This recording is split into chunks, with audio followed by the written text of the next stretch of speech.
Some of the people that were going to the FEMA fusion centers were not to be heard or seen from again. Rescue response for Hurricane Harvey, because somebody encouraged me today to tell my story, and this is a very small piece of the story from what I witnessed on the ground. And I know that a lot of people know that I was there, involved in some of the search and rescue and some other things that were going on. And make sure I'm not covering up my microphone. And I need to tell this story because some of these things are still going on, and they're probably going on in Florida now. And it's very important because this covers what people have considered to be conspiracy theory. It is what people have not been told in the media, and it's the kind of thing that the government and the media covers up so that people don't have an understanding of what's going on. Landed back in Texas on Sunday night and immediately got to work because the hurricane stopped on the coast and then just continued to spin, and was continuing to spin northward along the entire coast when I arrived back in Texas. And so within 24 hours of getting home, I got sleep. I obtained a boat, a truck, gas money, funding, and within 24 hours I was on the road heading from Dallas to Houston. And when I arrived in Houston, I was contacted by one of my militia brothers out of Texas, and where some of the guys were set up. I got to Houston about midnight that first night, and when I rolled through, the militia had taken over a liquor warehouse that was in basically like a strip mall. And the back of the strip mall had a fence on the back side of it, which gave them operational security because they had boundaries and borders. They took over the whole alleyway and had guys on the roof and were able to secure their position and where they were at. And I quickly found a place that we were able to bed down, have a safe place. And the first thing that I noticed there, that it was like the purge. All I could hear that night was car alarms going off and glass breaking and gunshots. Luckily, I was able to bed down and get things ready and unpack my guns and ammunition, and I got zero sleep that first night. We made our way down to Katy, Texas, and when we got there, we were stopped because they had finally blocked the roads down, and we were just off of I-10 where they had FEMA, National Guard, DEA, FBI, Secret Service. They had emergency management from Oklahoma, Texas, Louisiana, and others there. And it was a big clusterfuck of everybody sticking their thumbs up each other's asses because they were just running around like jump, not doing anything but stroking each other, because that was happening down there. I think it's still happening down there. Some of the homeless people were freaked out. Thomas Jefferson High School in Port Arthur had a lot of people evacuated by plane, and there was at least 1,500 that were left behind that refused to get on the FEMA planes because they said that they were not making their destinations. They were not showing up in certain areas. And those people, I don't know where they were going. The 1,500 that were there, we sent a security force over to, because they almost started rioting at the Thomas Jefferson High School in Port Arthur because of the way they were being treated. And again, I'm going to tell people, we've talked about this for years, for fucking years. We talked about this. Don't go to the FEMA centers. This shit's very real. I just experienced it firsthand, and I've come home to decompress over these issues. 11 p.m. was scheduled to be the release of the blowing of the dam. And at least 3 of the rescuers that I talked to said that the dam had started to fail, and there was a moon-shaped spot in the top of it where water had been coming over and been washing part of the dam away.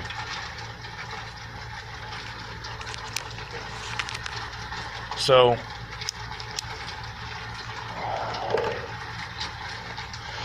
people were saved. We rallied back at the Crossing Church, where they basically wrapped everything up for today, and they told the stories of what had been happening. At least one boat had been in another neighborhood and pulled out at least 100 people themselves from that area. And let me tell you something. These stories that you're seeing on CNN and Fox News and stuff about government officials going out on boats and pulling people in and rescuing them were designed as propaganda to let you know that the government was taking care of you, when in all actuality they were not doing evacuations. They were locking down the highways, they were locking down these neighborhoods, and they were going to flood these people in their homes. But if you hear part of the background story of what was actually going on down there, then it brings credence to those who put out some of these theories because they have read the FEMA papers, or they have read the government documents into these things. Now, and what has brought this up today for me to finally discuss this openly is the fact that FEMA is trying to put their prison ships out at Port Arthur, Texas, to give a place for people to live because their homes have been destroyed or whatever. I later found out that even though we were stopped at this FEMA resource center and this government makeshift resource center at the mall, and let me tell you, and you'll get part of this out of my story, that they do use malls, they do use Walmarts, they do use these other places to set up FEMA and to create FEMA centers in these natural disasters. I saw it firsthand. Some of the people that were going to the FEMA fusion centers were not to be heard or seen from again.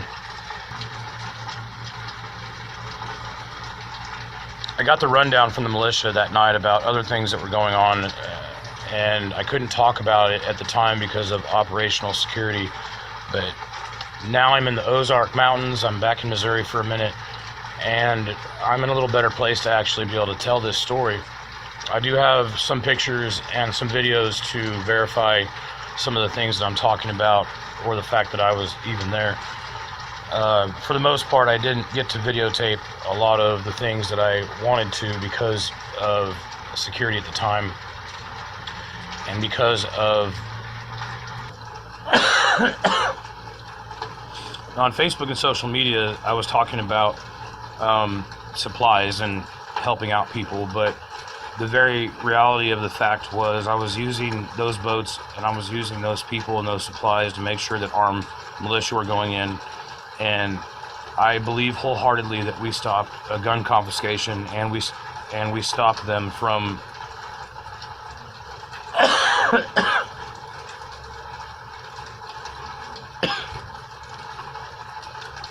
murdering a lot of people.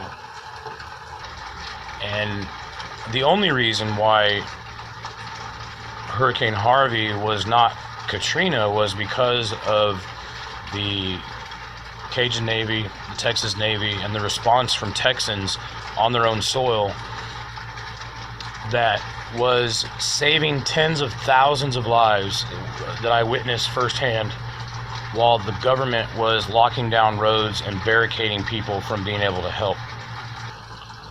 Within 24 hours, I had more than $50,000 to $100,000 worth of supplies showing up on trucks,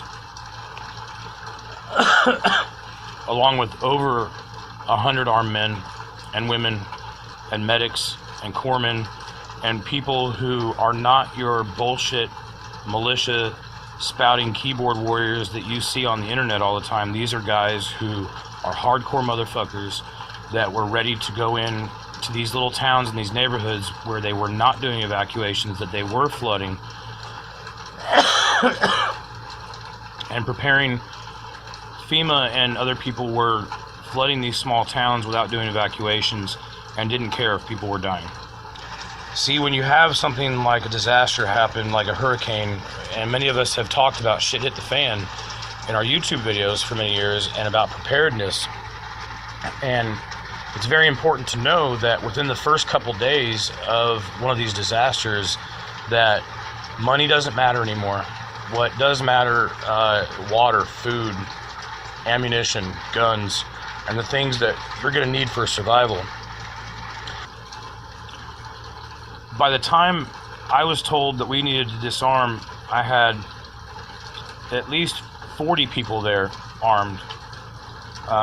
AKs, ARs, sidearms, and I started putting a plan together, and I'll just put it this way.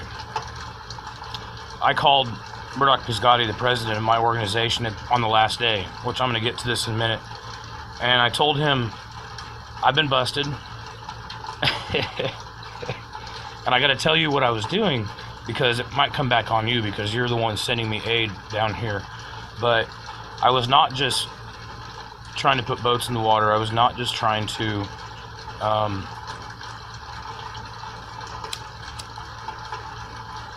bring supplies and aid in from other parts of Texas and across the country. What I was doing is I was using the old tactic that we see the government using, and saying that we were doing humanitarian aid runs.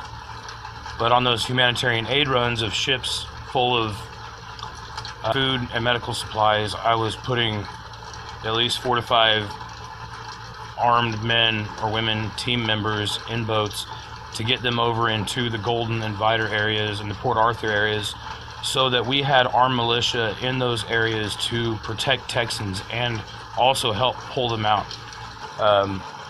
The private contractors came in, tried to disarm us, tried to take over our supplies, and I wasn't having any of it.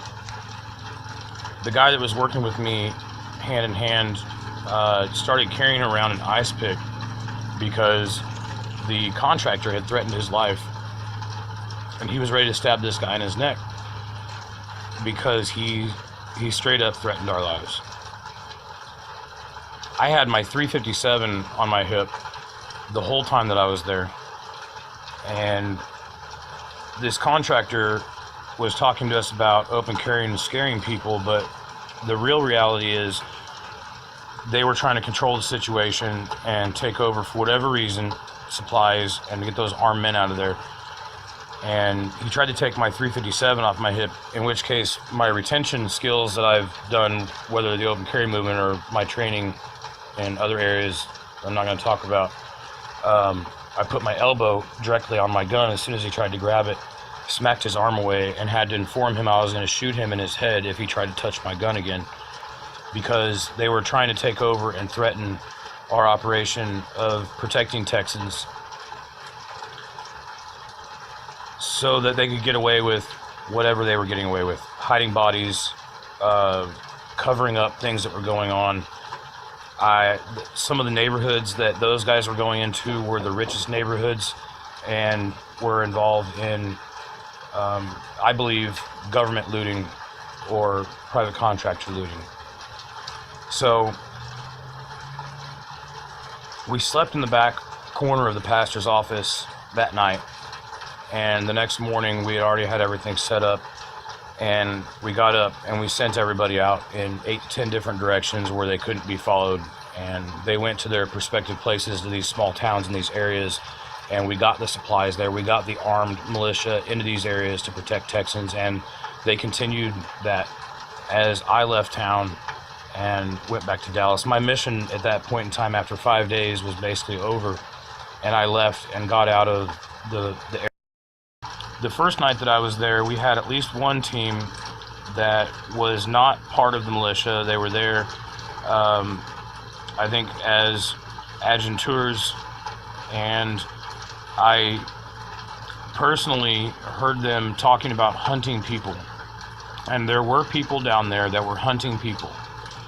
They were not hunting deer, they were not hunting boar, they were not hunting pigs, they were hunting people. I think some of them believed that they were hunting looters, But as I said earlier, after a day or two of being in shit at the fan in a situation where there's no water, no food, your most moralistic person might go into your neighbor's house and try and find food and water for survival. So at this point in time, you have people who aren't necessarily looters, but people who are just trying to survive. And if they looked like looters, they were being shot. They were hunting people. By that night, I had 100 to 150 very tacked out armed teams ready to protect Texans.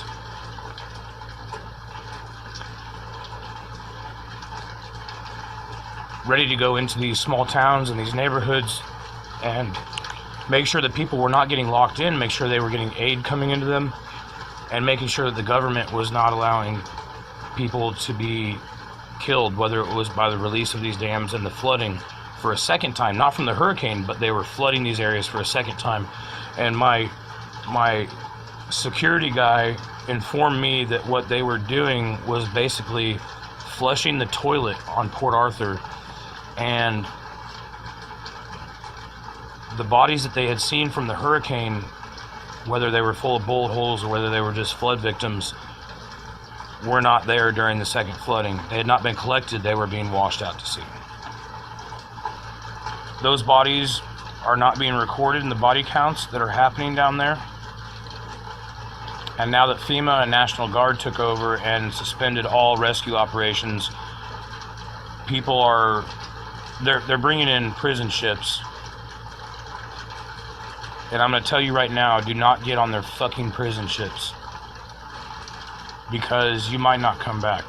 They're allowing the sharks and the fish to eat the bodies that go out to sea, just like they did in Hurricane Katrina. And with millions of people being displaced from their homes and their neighborhoods, you might go missing forever, and they think that you just bugged out and went somewhere else in the country and can't find you. But a lot of these people are going out to sea and never coming back.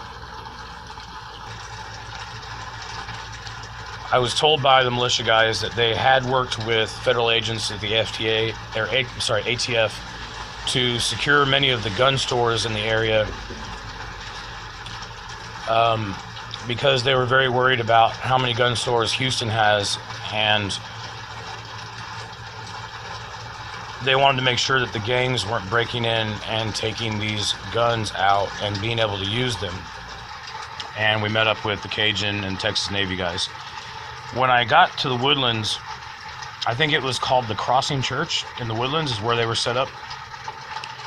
I could tell they had a very well put together rescue mission going on with lots of computers and maps and other things, and they were dispatching people to many different locations in different areas. The guys that were running this were obviously pros at what they were doing, and obviously had connections with many other people, because as soon as they gave us a chance to get our boats out there and start going on rescue missions, we heard that there was some really bad looting going on. One of the stories that we heard of was like Grand Theft Auto. Somebody was on a jet ski with pistols in both hands, like firing their guns into people's homes in the Katy area. And DPS showed up. That's Department of Public Safety. For those of you who don't understand, that is basically the Highway Patrol of Texas. And they were putting a DPS agent on every boat and every car going out to do these rescues. The DPS agent that rode with me for several hours was a member of CID, which is Criminal Investigation Detectives or Criminal Investigation Units. And they wanted to make sure that we had our guns with us. So I had a Highway Patrol chick in my car as we were dispatched to go out, and was told to grab my AK-47 and have my pistol on my hip because of what they were involved in. Now, at the time, I didn't realize why DPS was being put on every boat and every truck. We later found out that the reason DPS was with us and wanted to make sure we were armed was because at least one of those gun stores had been taken over and there was some pretty hardcore gang members that were using the arms that they had gotten to go and loot and rob people. They were stealing boats from people in the Cajun Texas Navy. They were dressing up like rescuers, and when people would answer their door to get rescued, they were robbing them and going in their homes. There were people that were being shot and murdered, and they put the DPS agents and detectives on our boats and on our cars because they were hunting gang members. Like I said, the immediate hours and few days after a disaster, it's lawlessness, it's shit at the fan, and there is no law and order, and things get crazy. And that's another reason why you want to be prepared and have arms in your home and everywhere else. Told these federal agents to get out of their way because they were going in to save Texans. Everybody went home for the night and got some rest, and were scheduled to come back at sunrise to go again. And by the time we got back the next morning, they started dispatching people to the Beaumont, Port Arthur area. That is when a member of the State Department came in, and basically he laid it out like this: we don't want to have a war zone. We need to get people in there to do rescues. They're not allowing anybody to get into this area, so you're going to follow me. It's normally an hour drive. It's going to take us 4 hours to get there because the roads are so flooded that we have to go on all these different county roads and back ways to get there. So we followed this member of the State Department under, he led at least 30 trucks and boats to the Beaumont area. When we get to Beaumont, we get past all of the roadblocks, we get past everything, and we show up at a church. And then he filled us in on what was going on, and they called it Templar 1. That was the mission we were on, was Templar 1. So we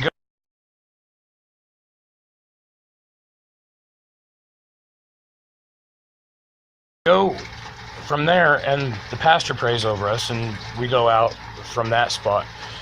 And we head over to the local Walmart and Academy store where they were setting up the FEMA Fusion Center and makeshift hospital, and they had a helipad there to be able to do rescues and stuff. So they were using the Walmart stores, and they were using the parking lots there and stuff. There were already lines lining up at the Walmart stores that were at least 2 miles long, and people were being rationed 1 case of water, 1 loaf of bread. It was very socialistically done. This is how FEMA works things. They don't always give people what they need. They just give them little pieces here and there. And it's done in a systematically government-controlled socialistic way. And basically there was bread lines forming, and that's exactly what was happening there at that FEMA center. We rallied there and met up with some other first responders, where we finally took another convoy down into the downtown Beaumont area on a very crazy ride, where we had people on the highway trying to break up our convoy and trying to wreck into our cars, and we're pulling boats. Like, this is not the best thing for us to be involved in, with people trying to run us off the road while we're in a convoy. But there was obviously people that were trying to break up the convoy. I was able to keep it close to the head of the line of the civilians that were involved in this operation and bringing boats in because they didn't have the resources to do what they needed to do. It was such a wide destruction area. We get into downtown Beaumont, and we station in this big parking lot in the middle of downtown, and this is where the State Department official rallied us all together, and he said, "I'm not here. I was never here. I never got you guys in here. But now you're on your own, and here's a scenario. They're getting ready to release the dam here, and within the next hour, you're going to be under 4 foot of water. Find high ground, you're on your own." They left us there to die. They left us there to drown. They didn't give any more information than that. And a bunch of the people in our crews, including police and veterans are the ones that lost their minds because they didn't have direction and they didn't have anybody give them confirmation on what they were supposed to do, and so they started freaking out. So we started setting up shop. Half the veterans and police freaked out and decided they wanted to go to the local Holiday Inn so they'd have beds and showers and stuff. And the other half of us stayed at the church and started putting together basically our own fusion center. And this fusion center that we put together in 48 hours, we put together a small medic hospital. We had nurses, militia, and other people there. And we were not taking in refugees. This was only for search and rescue. And I immediately started using my resources with Don't Comply and the Open Carry movement and militia and other people that I know across the board to start bringing in supplies. What I was not telling people on social media was the fact that we were also warned by these guys that they were getting ready to do gun confiscations on the Texas coast in Beaumont and Port Arthur. They had already been having lots of looting and lots of they were having gunfights. There were people being murdered. Our guys started bringing in reports of lots of bodies being in the water. And the body count that's being talked about in Texas is not in the 60s. It's probably more like in the thousands. Because they didn't recover any of these bodies before they released the water from the dam. So what happened was when they released the water from the dam, those bodies were being washed out to sea. And my security advisor that was there as I was putting together our own militia fusion center was giving me reports back from their boats and from the people that were in the water of bodies that they were seeing with bullet holes in them. They would simply tag these bodies around their ankle or around their wrist and leave them in the water, because when you're in search and rescue, it's a biohazard to bring a dead body onto your boat, and you basically GPS mark where they're at, and later on they can be recovered after the flooding, because we were there to pull out live bodies out of the water and out of these neighborhoods. But what I was told by local officials and by the State Department official that was there with us was that they were going to be doing gun confiscations because of the violence that had been happening in that area. And I think we all know from Katrina and other things that gun confiscations not only is not going to fucking happen in Texas, it's not going to happen again because of life safety, because of life safety. By the next morning, I had trucks and militia rolling in. So now we're going into the 4th or 5th day that I was down there. I was only sleeping about an hour a night, just enough to not be in sleep deprivation and being able to keep my mind sane. And by the afternoon, I had probably about 75 armed men and women, not including the ones that were already out in the water doing rescues, and was continuing to make the call for supplies.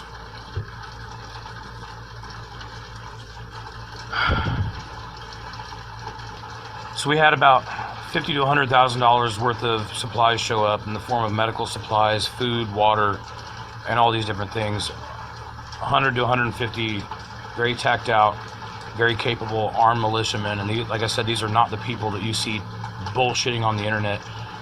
These are actual 3%ers that showed up and were about it and ready to go. About 3 o'clock in the morning on the last night that I was there, private contractors showed up, and they were very angry about some of the things that were going on. They demanded that I hand over those supplies, and I dispersed my men and women that were there for the safety of Texans. And I refused.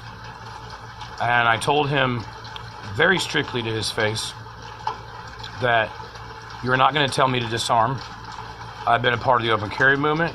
I was PR director of a very large organization, And if he was going to threaten me in that manner, I would make a very quick phone call and make sure that 1,000 armed people showed up and were ready to continue the job that we were doing. So I started making a call out for supplies. My call out for supplies was not just for supplies, and the people that I'm involved with understand that I needed armed men there.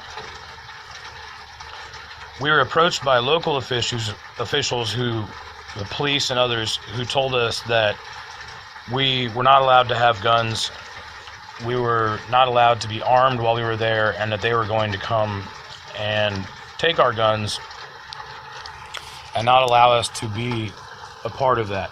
So those of you who don't understand right now, there is a civil war happening in this country, and I saw it firsthand on the Texas coast. There are federal officials who were there who were wanting to lock down roads and wanting to wash these bodies out to sea, and there were government officials there that were supporting us in the life safety of saving Texans' lives, pulling them out of their neighborhoods and making sure that they were getting supplies and safety and medical attention. And there were those who were trying to control the situation and lock it down. That first night that I was there, I was doing everything I could to use this facility that we had, and I had realized that the dam that they were releasing was one river over from us, and had the flooding come over to our area, it was going to hit this other river and was still going to wash out to Port Arthur. So I knew we were on dry ground. I knew we were in a safe location. We started setting up shop there. Half of our guys left, ended up chasing their tails for the night, because you can't always put your boats into the raging flood waters. It'll wash your boat out, and it's not safe unless you have the right size motor. But the right size motor for those situations in 4 foot of water with cars and debris and everything else is not the ideal situation. You'll wreck your boat, you'll capsize, and you'll be stuck in the flood waters and become somebody who needs to be rescued also. Taking over supply routes and supply chains of Texans who were sending aid and sending people, and they were confiscating it. And like I said in the beginning of the video, it was, I think half of it was because there were people there to do bad deeds, and I think that there were people there who, instead of being caught up in that, would rather lock the roads down and not let you get cameras in and not let you get the stories out, so that it doesn't look bad on their record when it comes down. They were allowing bodies to be washed out to sea because it's better to let that happen and then be missing persons instead of another body count on their local county or their area. After about 72 hours of not having water or food, somebody who is highly moralistic, like a pastor or somebody, would very quickly resort to robbery or theft or hurting somebody else to make sure that they had a way to live. You go back to your carnal nature of survival. I've been through a lot of things, even with the open carry movement, that I have risked my life over the years, but I'm already a dead man. And I know I'm going to die one day, and my soul's redeemed. So it doesn't matter to me. What matters to me is doing the right thing and letting people know what's actually going on.